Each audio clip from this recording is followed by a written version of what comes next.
PSG will go to the Champions League final against Inter Milan. It is official. They have beaten Arsenal twice, not just once. They've done it both legs. And to be honest with you, I think it's fully deserved, guys. I think the best team on this side of the bracket has progressed to the final. They had to get through a bracket that consisted of Liverpool, Real Madrid were on the other side, Arsenal, Atleti, Aston Villa, a really good cup team under Emery. PSG has gone through everybody, and they will be playing in the Champions League final against Inter, who, as we spoke about yesterday, have had their own difficult path to get through. But what a run this has been from PSG, man. What a run this has been. And over these two legs versus Arsenal, yeah, there were some hesitant points, for sure. Arsenal definitely started this game in particular really, really well. And I think in the first 10, 15 minutes, should have probably gotten a goal for all their good play. And even the first leg, right? They had their moments as well, too, even though I think PSG, on a whole, was the better team. But PSG showed a real sign of maturity. And I think that's the most startling thing about this team, right? Because I spoke to a lot of people ahead of the semifinal chat, ahead of the second leg, that still believed Arsenal would win this tie because it's PSG. It's the second leg of a Champions League.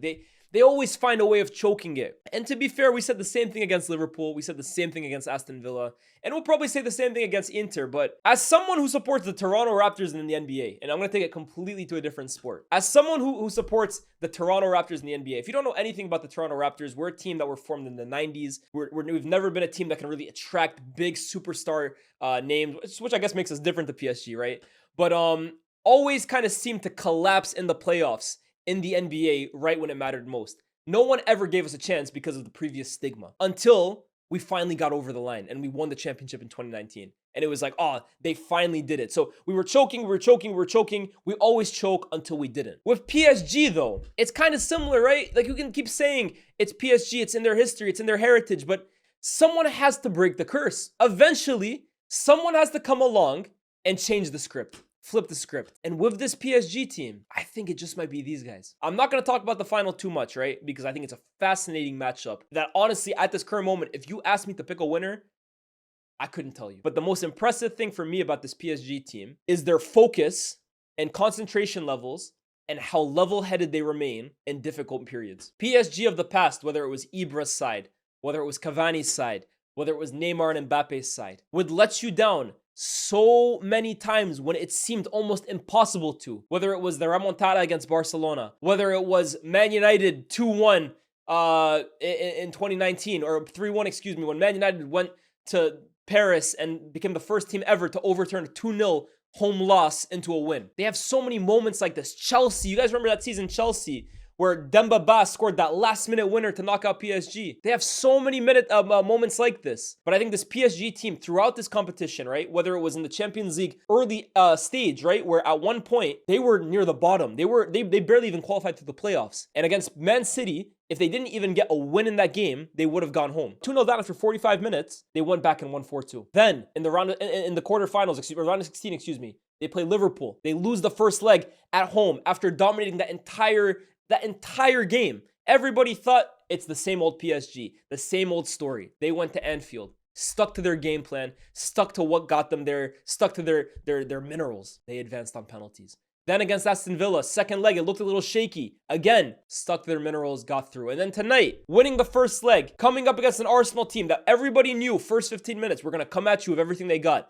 And boy, it looked scary at times, but they stayed through it. Big players came up. Donnarumma has had an amazing campaign. Huge saves from him. And they've even won this game. They didn't even need to win it. They could have even drawn. They won this game. And to be honest with you, it could have been more than 2-1. It could have been more than 2-1. So PSG, I think they deserve so much credit. And it's a team that doesn't have the biggest names like they used to. There is no more Neymar. There is no Mbappe. There is no Messi. All three of those guys left for what they would consider grander pastures. Well, maybe not Neymar, right? They sold him, but you know what I mean? And maybe this is a PSG team that at the start of the season, no one would have really looked at, because again, in the past, we looked at PSG with their big names, but they always went in as favorites and they always let us down. This was a team that it was still PSG, but none of the big superstars. And I don't think anyone really gave them a real hope going into this. And you look at the season they put together in the league, virtually unbeaten for so long until really they won it and the games don't even matter anymore.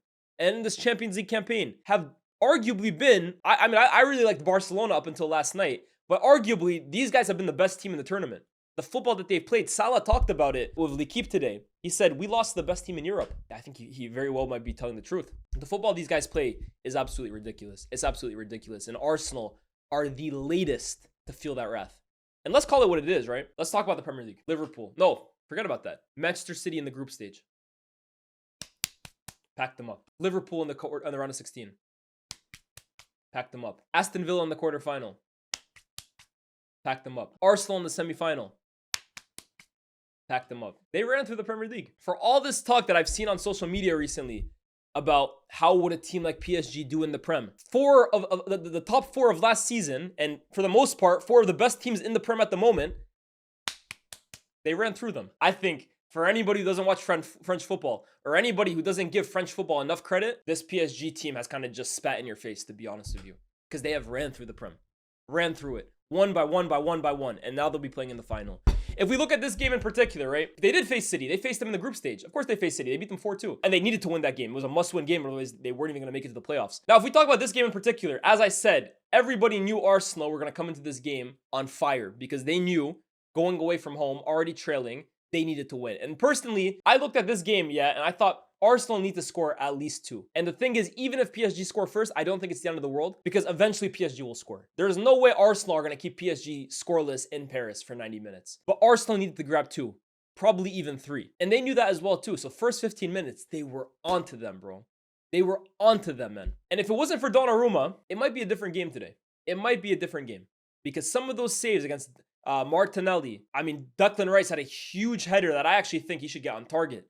Leaps over Marquinhos, just wide. First 15 minutes, it did feel like PSG kind of came out shook. But credit to them because they lasted the first 15 minutes and then all of a sudden, they started to get on the ball more and more. Because honestly, first 15 minutes, guys, you guys will have watched it. Arsenal literally wouldn't let them breathe. It was similar to like Barca in the second half last night against Inter, where Inter couldn't even build out from the back. They were just basically trapped in their own box.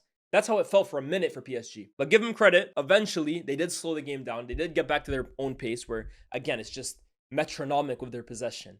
And the biggest chance of the first half probably falls to Kvaratskhelia. Doué picks up the ball, interchanges with Kvara real quick, then finds him on the left-hand flank, cuts in and has this wonderful effort on goal, curls right off the post. Right off the post. And you think, oof, that's just a reminder that PSG are still kind of in this. They are still kind of in this. Both sides had their opportunities. Doué, I thought, had a pretty big chance as well, too. Barcola kind of plays it into him. Doué gets himself a yard of space.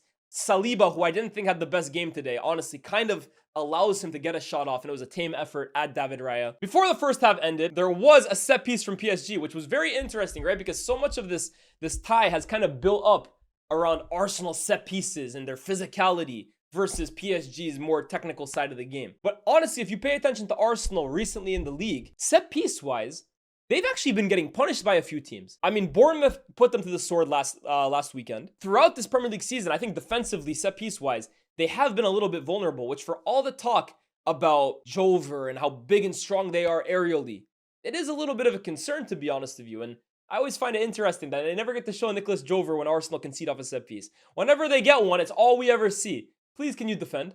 Please, can you defend? But anyways, set piece from PSG. Thomas Partey with a real shoddy clearance that falls right into the path of Ruiz, who has a brilliant flick to evade Martinelli, set himself up perfectly for the volley. The deflection kind of goes in off Saliba, but the way he struck it in general, bro, he struck that volley so cleanly. Flies past David Raya. To be honest with you, I don't think anybody will have a chance saving that one. And it goes into the half 1-0 PSG, and you're thinking to yourself, again, it's not the end of the world for Arsenal, right? Because they were always going to get one. The task isn't that much different than what it had to be. You still have to score 2 in Paris. But then you watch that second half, right? And I think that goal did deflate Arsenal a little bit, because all of a sudden now PSG are starting to just get real comfortable in their play.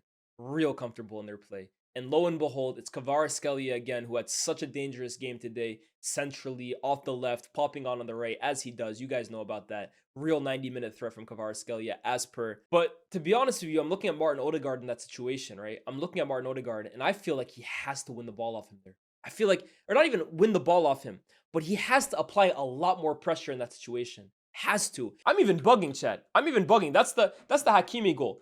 Let's talk about the penalty, excuse me. The penalty, excuse me, that's the real one. Kvaratskhelia, again, picks up the ball, takes a shot, and this one for me is a little harsh, but it kind of flies off of Lewis Skelly's hand. Lewis Skelly doesn't know too much about it, but at the same time, too, his hand's in an unnatural position, and it does change the flight of the ball. PSG got a penalty, the chance to put Arsenal away. Vitinha with one of the worst penalties you'll ever see. So timid, so soft, easy save for Raya. You're thinking, okay, maybe this can motivate Arsenal. Maybe this can light a fire under their belly. It wasn't the case, because shortly after, this is when Achraf Hakimi would score. And this is where I got pretty annoyed at Odegaard in that situation, right? Because if I can find the Hakimi goal, right, I want to show you guys just a screenshot by screenshot play. Let me see if I can find it. I thought Odegaard did a really poor defensive job on Kvaratskhelia in the build-up to that. You guys think it was Partey? Maybe it was Partey as well too, but I'm talking about Kvaratskhelia having the entire flank to kind of run down before the build-up to the goal. I didn't feel like he closed him well enough whatsoever. Maybe Partey as well too, but I need to see it. I can't show the full goal, so I'm going to do it screenshot by screenshot. Yeah, okay, to be fair, it doesn't show me the whole thing, right? Kvara obviously picks it up a whole lot deeper. But bear with me. They're not going to show the whole goal. Odegaard has to close down Kvara here. Has to close him down. Look at the intensity from Odegaard as Kvara continues bringing it. You've seen Kvara from this deep, even deeper to be honest, find himself all the way to here, and he doesn't close him down one single time. One single time. Now, Partey. I was paying more attention to Odegaard, but let me see Partey in this situation. Yeah, that's horrible. That's horrible. But yeah, Partey, this is so poor. And to be honest with you, like I said, Partey for me on the Ruiz goal, I thought was really, really weak with his clearance. And then here as well too. This is just lazy. This is just lazy from Thomas Partey right there. It's lazy. You're trying to do like a little pirouette out of pressure on the edge of your own box when the other team is already pressuring you. That's so poor. For all that was made of Partey's return to the starting 11, which I did think was big, right? Because it allowed Marina to go back up front. It allowed Declan Rice to kind of have more of an advanced free role to kind of do his destruction further up the pitch and carry the ball further up. Partey as individually was very, very poor today. Very, very poor today. Maybe his return kind of allowed Arsenal to have more pieces in different positions that they would rather, but he as an individual was extremely poor. There is no getting around that. And to be honest with you, he's had moments this season, right? Against Real Madrid, he was very, very good. I could never deny that. But I do think at the same time as well, too, I feel like Partey's influence on this team, maybe for what he represents in terms of allowing Declan Rice to play further up, maybe in that sense, Partey is valuable. But going forward, guys, I'm seeing Arsenal want to renew him. Forget about even all the off-topic shit, right? All the off-pitch shit, right? That's a whole nother conversation. But Partey as an individual, you can't trust this guy anymore, man. Whether it's his fitness, whether it's his discipline, whether it's these boneheaded moments in games. Yes, he is very, very technical. Yes, he is a talented player.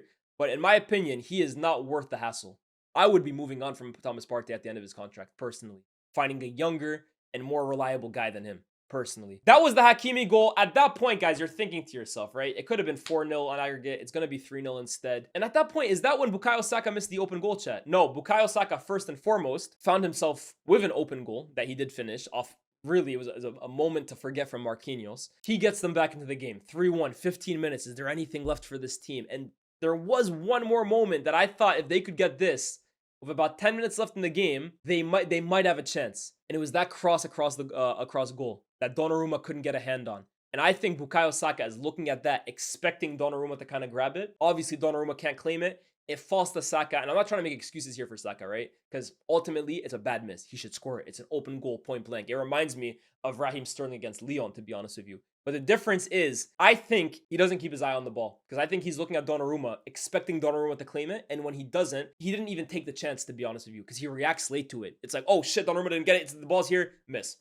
I think that's kind of how it went down. I think that moment right there could have been a big thing for Arsenal. It wasn't. Ended up being 3-1 on the night. PSG progressed to the final. And again, like I said, fully deserved. Fully deserved. I think the two players I was really, really impressed with by PSG today were the fullbacks. I think Mendes and Hakimi have been so big for PSG all season long. Not even just defensively, right? And they have been very good defensively. But going forward as well, too. The amount of goals and running. Like, Hakimi and Mendes cover so much distance down either flank. It's ridiculous. Their ability to carry the ball forward, their connection with each of their wingers in terms of 1-2s, both of them are incredibly good. And I thought they had a really stellar game tonight, both of them.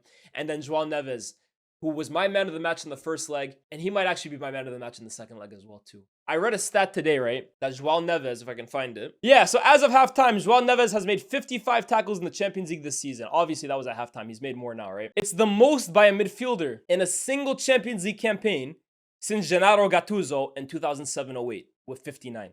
He won more duels and made more tackles than any other player in the opening 45 minutes. And that right there just sums up Joao Neves for me. The guy is a workhorse in midfield. Even for a guy of his stature, I feel like I keep saying this about Joao Neves. You look at him and you don't think he's going to be this physically imposing defensive player. And he's not per se Declan Rice, right? Who is basically a stallion in there, right? He's a literal horse. But Neves is just such like, he's like a mosquito for me, honestly. He throws himself around. He's like a little pest in your ear, to be honest with you. And his tackling technique as well, too. Not just how much he tackles, but the way he tackles. He wins the ball back so much for that team. I think his defensive work rate in that side is so invaluable. And then, of course, you add the technical skill on the ball as well, too, the passing ability. I thought Vitinha, this was one of his poorer games, to be honest with you. Even moving the penalty to the side, I thought Vitinha had one of his weaker games for PSG this Champions League. But the beauty of PSG is that's just next man up. Neves and my man as well, too, Fabian Ruiz. Stellar performances tonight. And dare I say it, man, maybe Donnarumma wins man of the match because Donnarumma had some huge saves for PSG that saved them early on. But outfielders, I think Joao Neves has been the best outfielder in both legs. First leg, I thought he was the best player on the pitch. Second leg, I think he's the best player on the pitch. This kid is a gem. An absolute gem. PSG have a good one with him, man. Any Arsenal players that can keep their heads up after tonight? Yeah, definitely. I thought Timber was pretty good. Timber had a decent game. I think Raya, I'll give him credit for saving the penalty. Had some big saves as well, too. MLS was decent. He wasn't as good as he was in the first leg, I don't think, but he was still good, even penalty aside. Saka, I think Saka was decent, honestly. I didn't think Saka had an amazing game, to be honest with you. I don't think he was bad, and with Saka, it's like, he's their best player. So even when he's not playing his best game, he's still creating moments for you. And he took his goal, which was an open goal, to be fair. I'm going to allow him for the miss because I think it was a tough moment. But to be honest with you, Saka, right? I didn't think he was incredible tonight. I think there have been games like the first leg against PSG. I thought he was really, really good. In the game against Real Madrid, I thought he was really, really good. Tonight, to be honest with you, I didn't think he was that impactful. I didn't. Like, he got himself into some interesting positions. He did have that really, really big attempt on Donnarumma. Donnarumma came up with a huge save on him. But in my opinion, this wasn't really a stellar Bukayo Saka game, personally. I'm not going to hold him too much for it, because he can't perform every single game, right? He has been Arsenal's best attacker bar none. And I think going forward next season, he needs a whole lot more help. That's not to make excuses for him because, look, for other players this season who haven't played that well, I've gone on to them. But I didn't also think this was a bad game from Saka. I just didn't think it was great. To be honest with you, Arsenal, right? I think Rice was pretty good, especially in the first 15, 20 minutes. I thought Rice was killing PSG. But yeah, it's just a disappointing night for Arsenal, to be honest with you, man. I think a whole lot of it comes off the first leg as well, too. The first leg, I think they massively let themselves down in those first 15, 20 minutes. And then even when they were getting back in the game, yes, they had their chances. Yes, they went through on goal a few times. But you compare the atmosphere and the performances against Real Madrid, who granted are a worse team than PSG, but still it's Real Madrid. And you look at the decline in the PSG games, how much worse of a performance that was over both legs. It is a little disappointing if you're looking at it from Arsenal because their season was done, in my opinion, in January. The minute they lost in the FA Cup to United and they lost in the Carabao Cup to Newcastle and the league was obviously done, I thought to myself, there's no way they're going to win the Champions League. So their season's done in January, February time, especially with the Saka injury.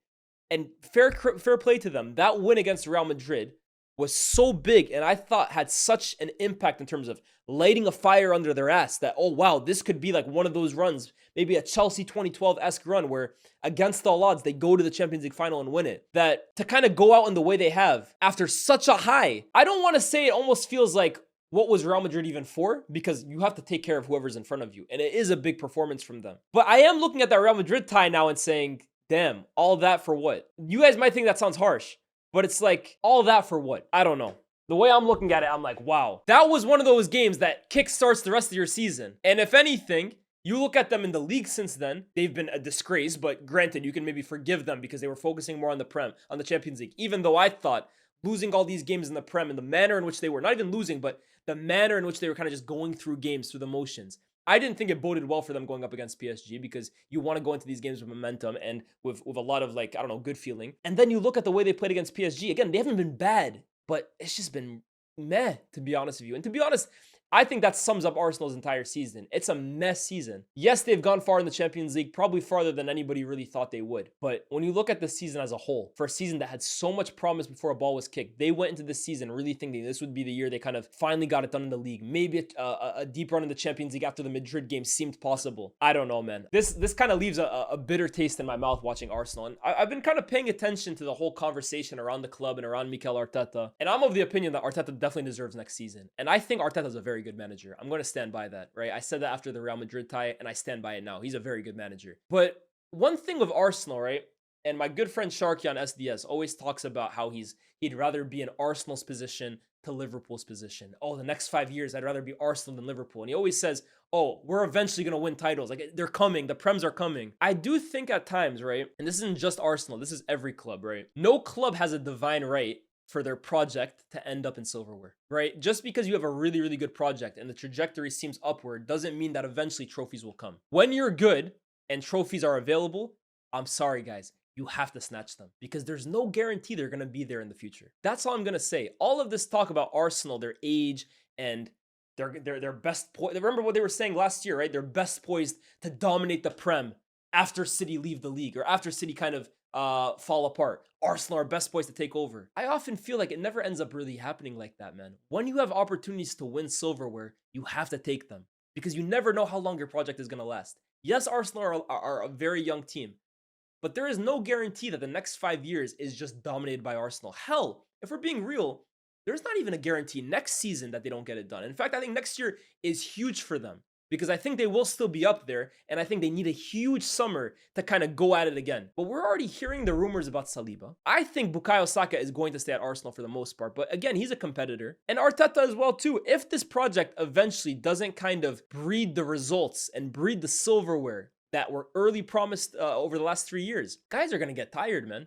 And not just guys are going to get tired. Not forget about the Salibas, right? Eventually, the mood in the dressing room is going to start getting a little flat because the feeling will kind of get to, when is it going to be our turn?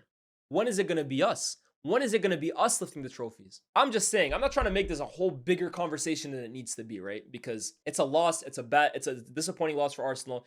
It's also not the end of the world. They could very well go on and win the league next year. But this whole belief from some Arsenal fans I've seen that like, oh, eventually they're going to get it right. And eventually silverware is just around the corner. I don't think it's ever as easy as people make it out to be, man. I don't think any team has a divine right to win trophies, no matter how good they look. And I always think as well, too, you're never as good as you think you are. And you're probably never as bad as you think you are as well, too. So that's kind of my views on Arsenal, man. Let's see how it goes, right? But one thing with Arteta as well, too. How long, in terms of patience-wise, do Arsenal fans have? Next season, we go another year where they finish second. They don't go far enough in the Champions League. No trophies again. At some point, surely the conversation does kind of shift to, is this the best guy suited to taking this team to silverware? I do think we might be approaching that, but that's just personally my opinion. We'll see what happens next year. It's a big year for them next year. They definitely need a lot of help though in the window, right? Because if I look at SofaScore right now, or I look at one of these stat sites, and I kind of look at the players for each side, right? I guess what I'm really saying about Arsenal, right? Long story short, to summarize it, I am always a little cautious that things can get stale, guys. And my biggest fear for Arsenal is that this time next year, that's kind of the overwhelming feeling, even amongst Arsenal fans. Has this project gone stale? Has the project gone stale? That's really my biggest fear for them. But I think it's a conversation that we're probably better equipped to have this time next year. I still think it's maybe a little too early to look at. I think this is harsh. 5.9. Maybe it's because of the penalty he conceded, but I didn't think he was the worst player on the pitch. Partey, 7.2. I'm actually really surprised by. I'm really surprised by that. Wow. Odegaard, I think he started the first half way better than he did in the second leg, in the first leg. But towards the end of the game, right, as the game went on, he, for me, just fell into bad habits. And again, just seemed, I mean, he definitely completed more passes than last time. He completed double the passes he did last time, right? But I felt he kind of slipped into his old ways. Too nonchalant, too passive, not incisive enough, shying out of 50-50 balls, not creating enough. Yeah, he kind of fell into his own bad habits. Declan Rice, I think, was way better than the 6.2 personally.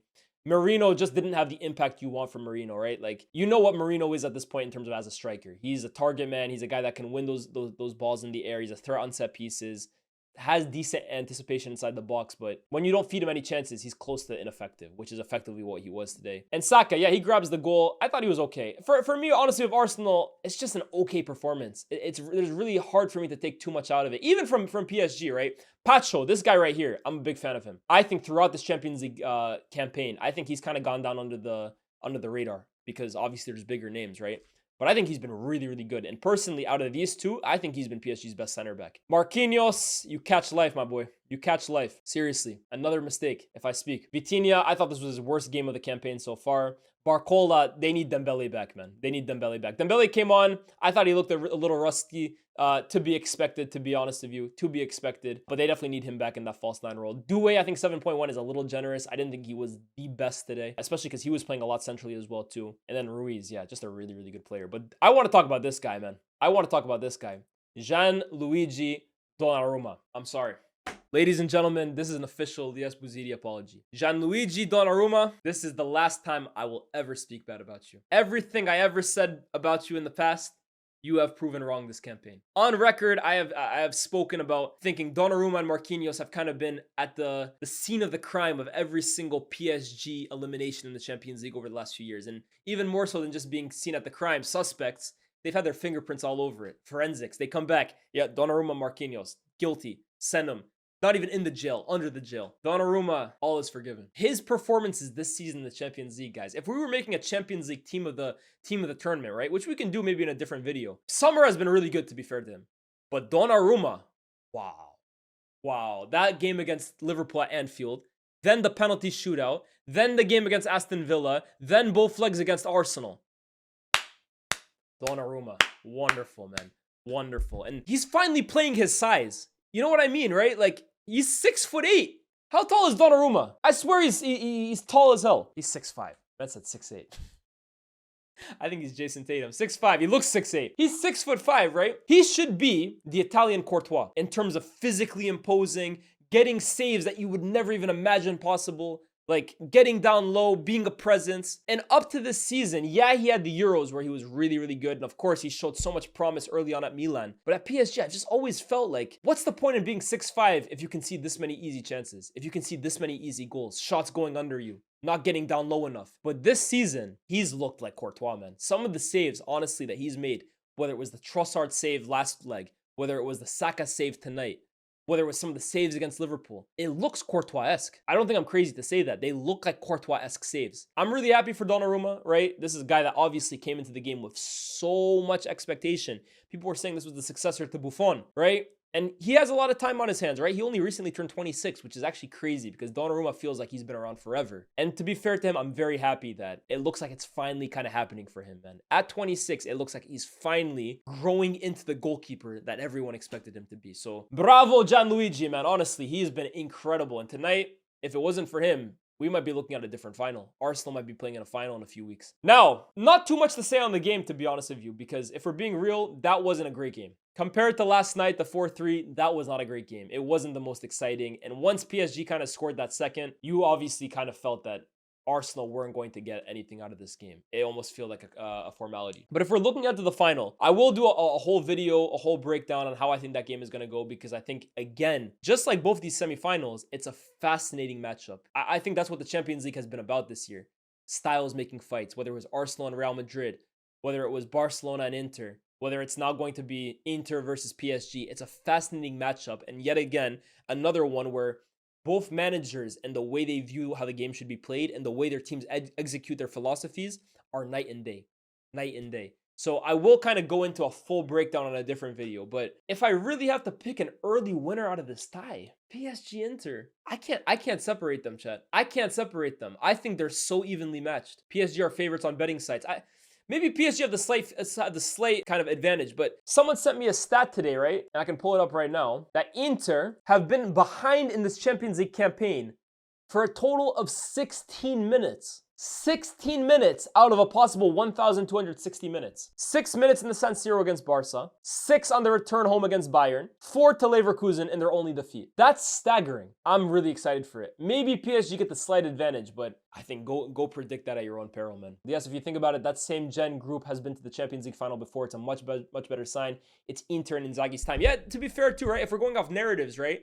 You look at Champions League history over the last 20 years, right? And typically, and I always find this is the case. A group goes to a Champions League for the first time, a Champions League final for the first time, they typically lose. Think Chelsea in 2008, think Bayern in 2011 or 2012, excuse me. Man City in what is it, 2021. You typically find that, right? Obviously there's exceptions, right? Atletico lost 2 finals in 3 years. Juve lost 2 finals in 3 years. There are exceptions to the rule, but you do kind of tend to find that a core goes to the Champions League the first time, finds some disappointment, and then a few years later gets themselves back there, and it's almost like we learned our lesson. This is our time.